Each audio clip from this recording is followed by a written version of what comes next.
येते का रेंज? नाही रे, मध्ये मध्ये एक काडी येते, हम्म. नोटिफिकेशन फक्त येतात. ते कसं, रेंज जर आपल्याला पाहिजे असेल ना तर किमान 4-5 महिने इथं राहून आपल्याला वेगवेगळ्या ठिकाणी जायला लागेल, तिथं थोडं बसायला लागेल आणि अशी काही स्पॉट आपल्याला शोधावे लागतील ज्या ठिकाणी रेंज येते आणि त्या ठिकाणाच्या सानिध्यात आपल्याला बरेच दिवस राहायला लागेल, तर आपल्या मोबाईलला चांगल्या प्रकारे नेटवर्क येईल असं मला तरी म्हणायचं आहे.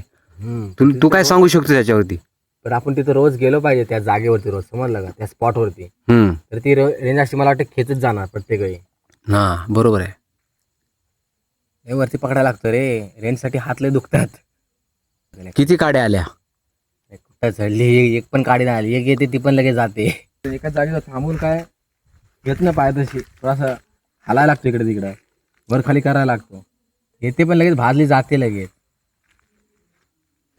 कसं आहे बबन, याच्या आधी आपल्याकडं जलाची वाडीवर अशी एवढी काही रेंज येत नव्हती.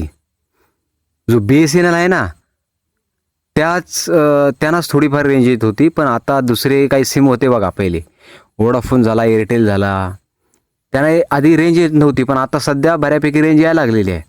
पण काय झालं, रेंज येते किंवा अशा काही ठिकाणी आलं तर थोडंफार कॉल लागण्यासाठी तरी रेंज येते, पण काय आता रेंज येते पण आणि कदाचित याच्या पुढे जाऊन कदाचित रेंज चांगली येऊ पण शकेल, पण गावाकडं मात्र काय माणसंच राहिलेली नाहीत किंवा येत पण नाही, सहजासहजी गावाकडं पण कोण येत नाही.